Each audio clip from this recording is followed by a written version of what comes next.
Il reste beaucoup de travail à faire en ce qui a trait au rejet des eaux usées dans les lacs et les rivières de la région.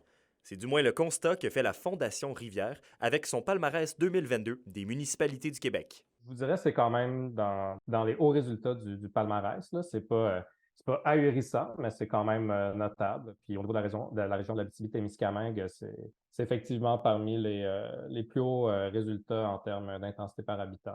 Les municipalités sont encouragées à implanter depuis peu une séparation des réseaux de traitement de l'eau fluviale et de l'eau d'égout. Selon la Fondation Rivière, il s'agirait d'une bonne option à long terme pour éviter des déversements additionnels dans les lacs et les rivières. Puis, ça leur fait pas plaisir de déverser dans l'environnement.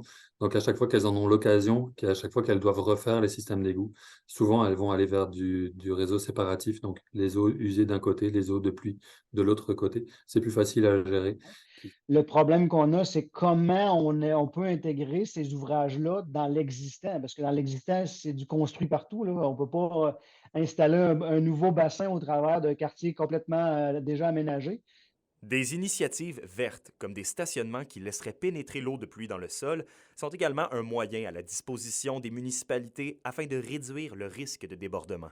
l'envers, ça peut entraîner des problèmes comme des plages qui sont fermées l'été après un orage parce qu'on a contaminé aux bactéries fécales. Donc c'est pas le fun pour la population, c'est pas le fun non plus pour la ville. Les événements météorologiques, vraiment intenses qu'on peut avoir et qui sont en train de se multiplier dans le contexte du changement climatique. Nos réseaux ont tendance à déborder quand c'est des très fortes précipitations, donc des gros orages, tout ça.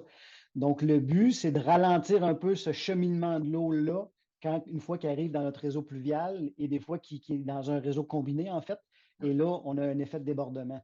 Le gouvernement prévoit réserver des sommes afin d'aider les villes à moderniser les conduites et à installer des nouveaux systèmes de traitement des eaux usées.